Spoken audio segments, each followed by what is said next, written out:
Welcome all you happy hikers. Mike R., one of the content creators for Happy People Hike here, and I am very excited to have the owner and founder of Freedom Summit Adventures, Brittany, joining me. Brittany, how are you doing? I'm so good. Thanks for having me, Mike. We are so excited to have you. We love being a partner with you. For those of you who don't know, Freedom Summit Adventures is based out of Michigan, and I'm going to let Brittany get into what they do. But the purpose of these interviews that we've been posting on YouTube are to maybe give a little bit of a higher mission, higher vision on how hiking can help impact the world and make it a better, more accessible, more beautiful, more safe, and a healing space for everyone. So I'm going to turn it over to Brittany. Would you tell us just a little bit for those viewing YouTube and watching the video, what is the mission and vision of Freedom Summit Adventures? Yeah, so we utilize the great outdoors as a source of healing for survivors of human trafficking and sexual exploitation, predominantly in Michigan, but also across the country. And so hiking is one of the ways that we have connected with survivors and been able to just build lifelong friendships. And yeah, it's just been a real gift to us to be able to get outside and do hard things as the physical representation of those emotional mountains that some of these women have been climbing over the course of their healing journeys. Well, thank you for doing that. And yes, I think that's something that I've utilized the outdoors for in my life. And when Allison first told me about your mission, it reminded me as somebody who's done some long section hikes, whether that's former veterans or people battling with mental illness, that they can use the nature's and outdoor spaces of the world as a healing space for their journey. Yeah, for sure. Would you maybe share, no need to get into specifics of, individuals, but just some short stories that maybe encapsulate, you founded this over a decade ago, that encapsulate the impact that you hope and can have Freedom Summit Adventures accomplishing, and maybe a little bit of, how it started and why you do what you do. Yeah, so we started actually predominantly reaching women who were still involved in the sex industry in some capacity. So a lot of times this was strip clubs and illicit massage parlors in Michigan. And so basically we would, go into these places and offer resources to women who felt unsafe in the sex industry or had experienced some kind of abusive relationship or, even sexual exploitation from customers that came in and stuff like that. And one of the fun things that we created early on were day retreats. And so basically we were doing like beach days with these girls. I mean, a lot of them had never met or had never been to Lake Michigan at all. We were 30 minutes away, Yeah. And so, yeah. Never been on a paddleboard or kayaked or, hiked for that matter. And so it was our chance to get to the root causes of exploitation in their lives, away from the bright lights and loud music of a strip club, and really just do life together and learn each other's stories, and then see where our team would be able to, support them long-term with like our mentorship program or, finding basic resources as she's attempting to leave the sex industry, all sorts of stuff. And so that was kind of what launched us into this retreat model, where now we host weekend getaways for survivors of human trafficking, focused on whole body health and wellness. So we're talking about nutrition, and we're doing something hard outdoors together. We're doing art therapy, and other trauma-informed coping mechanisms are kind of included throughout the weekend. And so, really, we're just trying to connect with these women in a new way, and the outdoors have been a really powerful piece of that. And it's allowed them to try new things and just, just get excited about how nature can be so healing. It kind of just reminds me, we have a safe house partner that we absolutely love. They're out of San Diego. They have like a 2 safe house type model. Very impressive in the way that they work with their girls. They invited us to come out and do a weekend getaway for the girls that are going through their program. And we were so excited. We did a portion of the Pacific Crest Trail with these girls. And it was, 7 miles ish round trip. And I mean, to the average hiker, it's probably like, okay, 7 miles. Yeah, not a big deal. Especially if you're a thru hiker.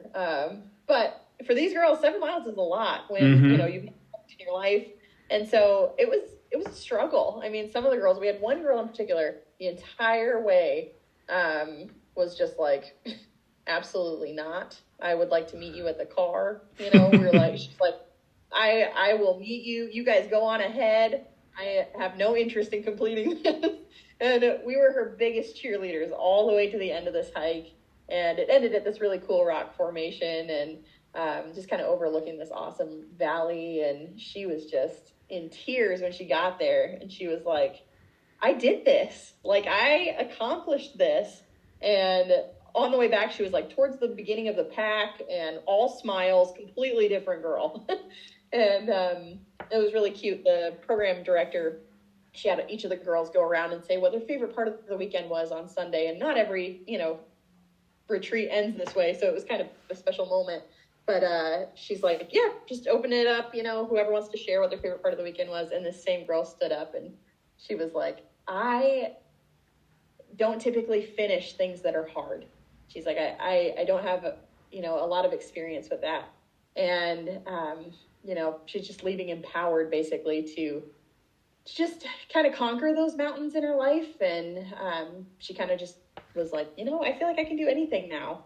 And it's funny what a 7 mile hike can do for somebody, when they changes their entire mindset on, just what they are able to accomplish and just reminds them of their value and their worth and, just being able to accomplish that within a supportive community of women and also who are all there cheering them on and making them feel like $1 million, it's just a special moment. And so we get to have those moments several times a year with so many different groups of survivors. And it's just been a real cool gift. So that's really great.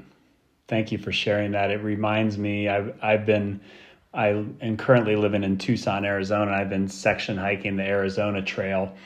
And the other day I ran into a group of probably 40 to 50 adults with Down syndrome, mild to extreme cases, and with several trip guides, and their joy, they were cheering me on. I was cheering them on.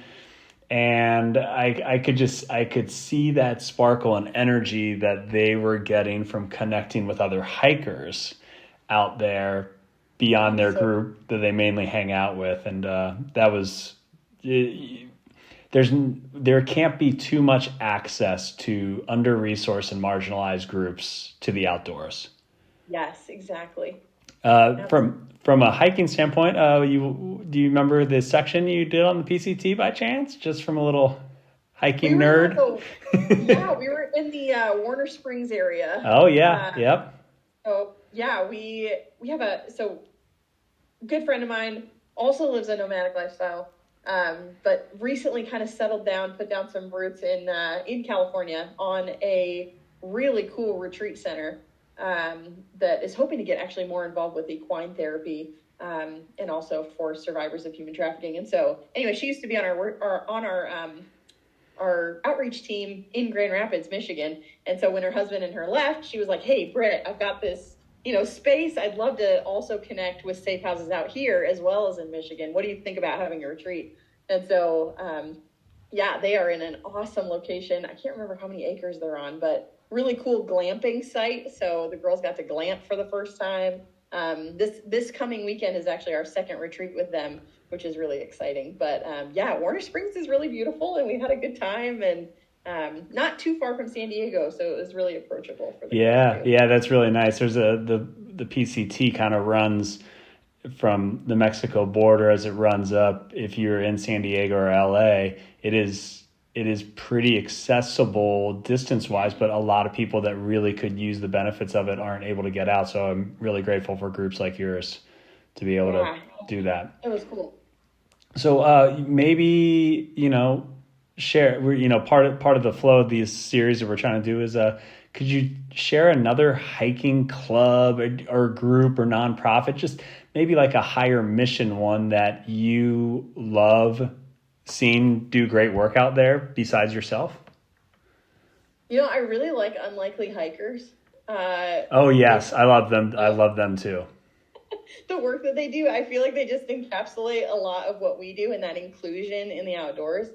I'm trying to think of some others that are great, but that one is top of my list. As far as just nonprofits go too, Generate Hope in San Diego is amazing in what they do. And so, yeah, we've been really impressed by them. And there are a lot of, I think, in the anti-trafficking space, thankfully, I think organizations are starting in general just to get a feel for the impact that the outdoors and nutrition have on survivors' healing just in general.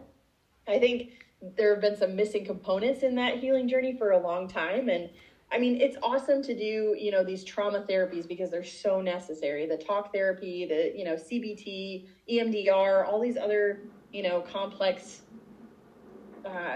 therapies that they're putting survivors through, incredible. Like, we can't, have one without the other, really.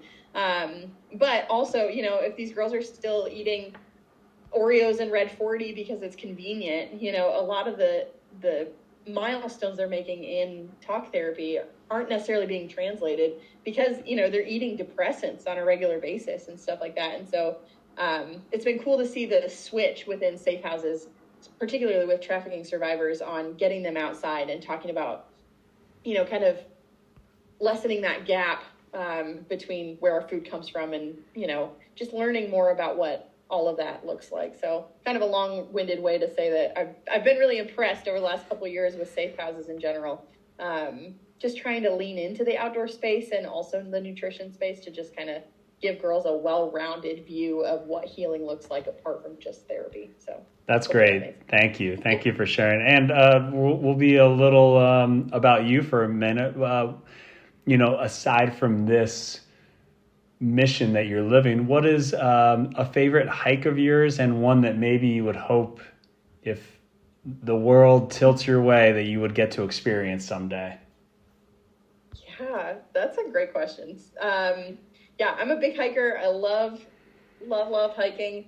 I absolutely love the Banff area in the Canadian Rockies. We typically lead a group there once a year as kind of our Freedom Summit. I love hiking to the Ink Pots, and also Lake Agnes Tea House is one of my favorite hikes. But to be honest, my husband and I actually just got back from the Faroe Islands off the coast of like Norway and Norway, Iceland. And it gave Banff a run for its money. I'm not going to lie. Yeah, we were really impressed by some of those hikes, and it was amazing. But, man, if I could do any hike, that's a hard one. I feel like I have so many on my list that it was hard to just narrow down one. Everest Base Camp looks like fun to me. That is one that I would love to attempt someday.